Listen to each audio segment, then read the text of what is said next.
வணக்கம், welcome to தனாஸ் channel. இன்னைக்கு பார்த்தீங்கன்னா நம்மளுக்கு யூஸ்ஃபுல்லான டிப்ஸ் தான் பார்க்க போகிறோம். என்ன வளையலாம் எடுத்து வச்சுருக்காங்கன்னு பார்க்குறீங்க. வளையல் பார்த்தீங்கன்னா நம்ம ஒவ்வொரு செட்டு தனித்தனியாக வாங்கி வச்சுருப்போம். அது பார்த்தீங்கன்னா நம்ம ஒன்றா போட்டு மிக்ஸ் ஆகிரும். ஒவ்வொரு கலரும் சின்ன குழந்தைங்களா இருந்தாலும் பெரிய குழந்தைங்களா இருந்தாலும் பெரியவங்களா இருந்தாலும் இது மாதிரி நூல் போட்டு கட்டி வச்சுக்குங்க. அப்போ தான் ஒவ்வொரு செட்டு தனித்தனியாக நம்ம எடுத்து இது பண்ணிட்டு போகலாம். ஹேங்கர் இருக்கவங்க அதில் மாட்டிடுவாங்க வளையலுக்குன்னு. அது இல்லாதவங்க இந்த மாதிரி ஒரு பவுலில் போட்டு இந்த மாதிரி தனித்தனியாக அடுக்கி வச்சுக்கோங்க. ஓகேங்களா ஃப்ரெண்ட்ஸ்? இந்த டேப்பில் பார்த்தீங்கன்னா இதோட எண்டு எப்படி இருக்குன்னு நம்மளுக்கு தெரியாது. அதுக்கு பார்த்தீங்கன்னா இப்போ பார்த்தீங்கன்னா இந்த நுனியை எடுத்தாச்சு. இந்த நுனியில் இப்போ இந்த டேப்போட நுனியை நம்ம எடுத்துட்டு இந்த மாதிரி ஊக்கு போட்டு வச்சுக்கிட்டிங்க அப்படின்னா நம்ம ரொம்ப நாள் கழித்து நம்ம யூஸ் பண்ணும்போது எடுக்கும்போது நம்மளுக்கு யூஸ்ஃபுல்லாக இருக்கும். அதை டக்குன்னு நம்ம எடுத்து ஒட்டிடலாம். இல்லைன்னா தேடிக்கிட்டே இருக்கணும் 10 நிமிஷம். இதை நல்லா உள்ளே வச்சு இப்படி ஒட்டிடுங்க, அவ்வளோதான். அடுத்த டிப் பார்த்தீங்கன்னா 2 பூட்டு 2 சாவி வச்சுருக்கோம். எதுக்குன்னு பார்த்தீங்கன்னா ஒரு சில குழந்தைங்களுக்கோ இல்லை பெரியவங்களுக்கோ இதோட சாவி இதுதான் தெரியல. இது மாதிரி 2 ஷேப்பில் போட்டு நம்ம வச்சுருந்தோம். இப்போ இந்த 2 ஷேப் போட்டும் வந்து இது நம்ம அடையாளத்துக்கு இந்த பூட்டில் நம்ம வச்சுக்கலாம். பார்த்திங்கன்னா ரவுண்டுக்கு இந்த கோல்டு கலர் பூட்டு, அதோட சாவிக்கு அதே இதோட பொட்டை வச்சிடலாம் அடையாளத்துக்கு. அதே மாதிரியே இந்த சாவியோட பூட்டுக்கும் நம்ம வேறு அந்த நீட்டை பொட்டை நம்ம அடையாளத்துக்கு எடுத்து வச்சுக்கோம்.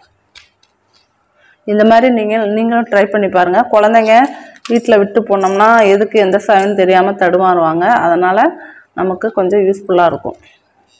மட்டன் மசாலா ஓப்பன் பண்ணி வச்சிடறோம். அது வந்து வெளியில் வச்சுருந்தா பார்த்திங்கன்னா வண்டு வச்சிருது. மட்டன் மசாலா இல்லை, சிக்கன் மசாலா, எந்த மசாலா இருந்தாலுமே இதை பின் போட்டு பார்த்திங்கன்னா ஃப்ரிட்ஜில் இந்த மாதிரி பாக்ஸில் போட்டு இந்த ரசப்பொடி எல்லாமே பாக்ஸில் போட்டு வச்சிட்டிங்க அப்படின்னா, மூடி வச்சிட்டிங்க அப்படின்னா எவ்வளோ நாளும் கெடாது. நம்ம ஒரு வாரத்துக்கு உள்ள யூஸ் பண்ணுற பொருளாக இருந்தாலுமே அது வந்து வண்டு வச்சுது. அதனால் இதை மாதிரி யூஸ் பண்ணி பாருங்கள். உங்களுக்கு வண்டு பிடிக்கவே பிடிக்காது. மைதாலாம் பார்த்திங்கன்னா ஓப்பன் பண்ணால் வண்டு வச்சிடும். அதே மாதிரியே இதையும் பின் பண்ணி வச்சுருக்கேன். இதையும் ஃப்ரிட்ஜில் தான் வச்சுருக்கேன். பாருங்கள், ஜில்லு ஜில்லுன்னு இருக்குது. நீங்களும் அதே மாதிரி ஃப்ரிட்ஜில் ஓப்பன் பண்ண மைதா, ஃப்ளாரு இந்த மாதிரி ஐட்டம்ஸ்லாம் வந்து நீங்கள் அதில் வச்சுக்கோங்க. அப்போ தான் வந்து வண்டு பிடிக்காமல் இருக்கும். அடுத்த டிப் பார்த்திங்கன்னா ஃப்ரெண்ட்ஸ், இந்த மெழுகுவர்த்தி சீக்கிரம் உருகிடும். அதுக்காக ஃப்ரிட்ஜில் வச்சு எடுத்தீங்க அப்படின்னா கொஞ்சம் நேரத்துக்கு நல்லா எரியும். அது இல்லாமல் கீழே நம்ம வச்சோம்னா அந்த இடமே பார்த்திங்கன்னா திட்டு திட்டாக ஆயிரும் இந்த டைல்ஸு.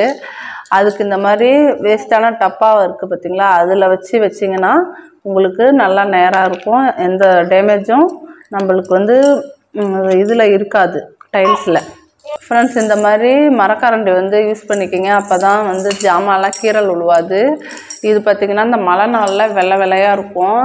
அந்த வெள்ளை வெள்ளையாக இருக்கிறதுக்கு பார்த்திங்கன்னா இங்கே பாருங்கள், நான் தேங்காய் எண்ணெய் தடவிருக்கேன். இந்த மாதிரி தடவுனீங்க அப்படின்னா அந்த வெள்ளை எல்லாம் போயிடும். நல்லாயிருக்கும், பளபளன்னு புதுசு மாதிரியே இருக்கும் உங்களுக்கு. ஃப்ரெண்ட்ஸ், இந்த கீழே ப்ளக்கு இந்த ஓட்டையெல்லாம் சின்ன குழந்தைங்க இருந்தாங்கன்னா கையை வைப்பாங்க. இந்த மழை காலத்தில் ஷேக் அடிக்கிற மாதிரி இருக்கும். அதுக்கு என்ன பண்ணணும், நம்ம இந்த வேஸ்ட்டான ப்ளக்கு ஏதாவது இருந்துச்சுன்னா அதை மூடி வச்சுருங்க. அப்போ தான் வந்து குழந்தைங்க கை வைக்காமல் இருப்பாங்க. ஓகேங்களா? இந்த டிப்ஸ்லாம் உங்களுக்கு பிடிச்சிருக்குன்னு நினைக்கிறேன். மறக்காமல் என் சேனலுக்கு சப்ஸ்கிரைப் பண்ணுங்கள். பெல் ஐக்கானை கிளிக் பண்ணுங்கள். ஆளுங்கிற ஆப்ஷனை கொடுங்க. Okay, bye friends. தேங்க்யூ.